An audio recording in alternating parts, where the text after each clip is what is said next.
So you want to start off with freshly cut hair. You don't want freshly washed hair. You want the hair to be like a day old. Dirty hair is perfect for a hair color. So for the first round of bleach, you want to start off with 30 volume and bleach of your choice. It doesn't have to be what I'm using. When you're mixing up bleach, you want a cake batter like consistency. You don't want to go by measurements. You want to look at the consistency. So you want it thicker than what I'm making, because you don't want it to spread and go into parts where you don't want to bleach. Go ahead and part your hair in 4 sections, 2 in front, 2 in back. You want to take a small section of hair. Remember, don't place your bleach directly on the scalp the first time around. You want to place it about a 1/4 inch away from the scalp the first time around, because you want to do this to avoid hot roots. So before I tell you what hot roots are, let me show you. Anytime you are lifting your hair a certain color, you want to go about 1/4 inch away from the scalp. Notice I said lifting your hair. If you're coloring your hair a darker color, you don't need to do this process.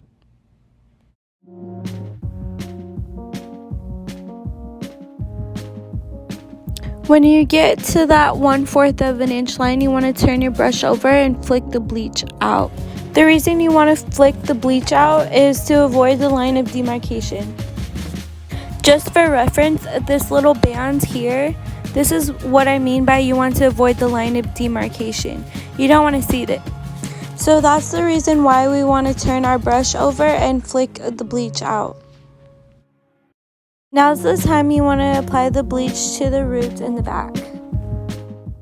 It is now time for the second round of bleach. This time we're going with 40 volume instead of 30, because we want the front to process the same amount of time as the back with the 30 volume. So same concept, use in the front as you did in the back. You want to go about 1/4 inch away from the scalp, and you want to flick out the closer you get to the scalp. I just have a quick disclaimer for the 40 volume. You want to use 40 volume with caution. You want to use all the higher volumes with caution, and be careful when you use them. Just watch your hair as it's processing. Make sure that you don't overly process your hair with that 40 volume. So there's no accurate time for you to leave the bleach on. You kind of just want to leave it on until you see like a yellow color. That's when you know it's time to wash.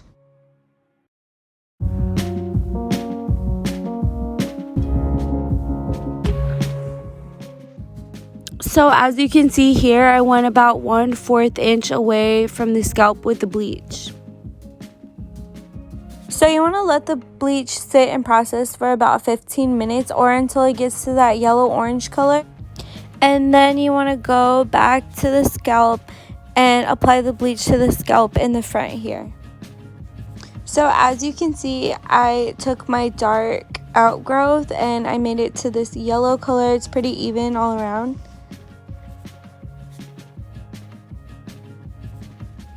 Now it's time to prepare our mixture for our bleach wash. So the reason for the bleach wash, whenever you want to change your hair color, you want to take out the previous color that you have. So that's what the bleach wash is going to do for us. So since we don't want to lift the hair any levels, we're going to go in with a low developer, because we just want to take the pigment out of the hair. So a low developer will do the trick with less damage. So what makes a bleach wash is adding shampoo to your bleach and then putting it in your hair to the parts where you want the pigment to come out. So you want to apply the bleach to your ends last, because your ends are so porous. The cuticle expands the most there, so it's going to process the fastest. So basically, if you're not looking 5 types of crazy, then you're doing something wrong. So now we want to get our toners ready so we can have the perfect base for our color. So to tone, let's refer back to our color chart. Since my roots are yellow, I'm going to tone it with a purple because it's across from the color chart. And my ends are this pinkish color, so to tone, I'm going to go across and tone it with this color here.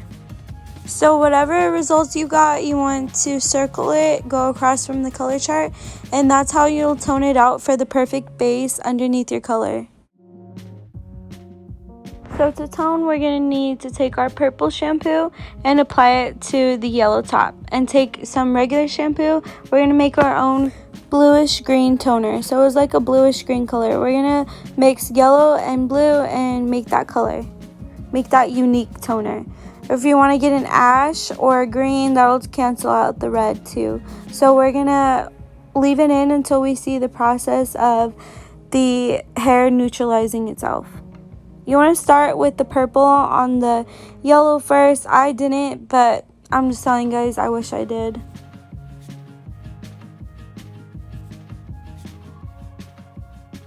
The reason I did it this way is because I didn't have an ash or a blue-green toner.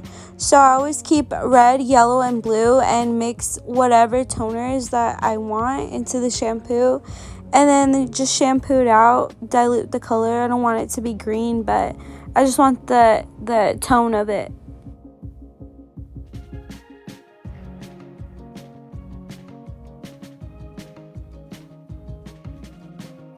So since I just want the green to tone my hair, I don't want to use a lot of color. Like just a pinch of color is all you need, a drop, just like that.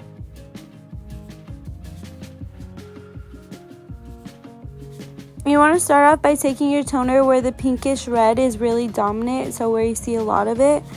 And you want to rub it in just like shampoo. You want to leave the toner on the parts that are the reddest for the longest amount of time, and the parts that are the lightest for the least amount of time.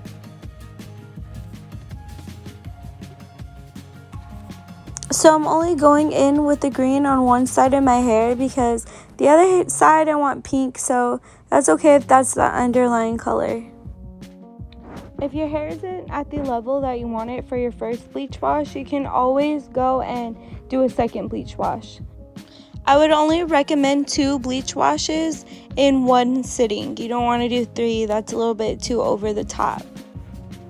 So just like when we use the green toner, we want the purple toner to create a neutral when we mix it with the yellow. So whenever you go across from the color chart, it's going to make a neutral for you. And that's why it's the perfect base for underneath your color.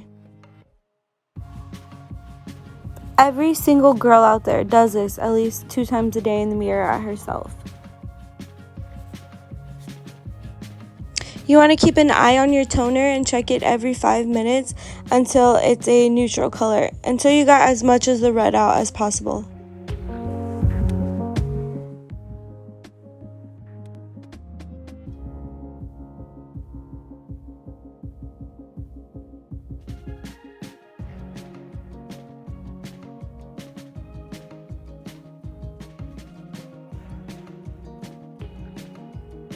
So I'm going to start off by mixing yellow and blue to make that green hint of color I want.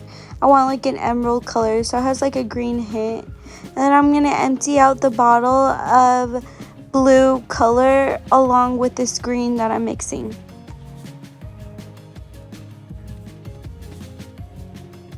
So this main square here that I'm mixing the color in will be the main square. I won't add any shampoo, but with the other colors I want like an ombre effect, so I'm gonna add in the shampoo and put the shampoo and color into the other squares. So now you have your dark, medium, and light color. The more shampoo, the lighter the color. So you're gonna do the same exact thing with the pink colors. You're gonna add a dark purple, magenta, and then you're just gonna add shampoo to make a medium and light colors. So dark, medium, light. Dark on top, medium on your mid shaft, and light on the ends. And then you want to go with Vaseline all around your hairline. So here's the base of the hair. I think it's a perfect base because the side with the green emerald there's not really any red, and then the other side has pink, so that's okay. So you want to go around the perimeter of 1/2, so just this half with the emerald. So I'm going to go all around the perimeter on the outside.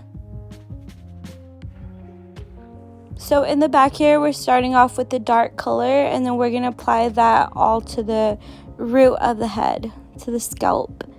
And we're going inside the hair, and we're just going to apply the dark to the scalp before we move on to the mid shaft. So now we're going to apply the medium color just right underneath that, and then we're going to melt them together.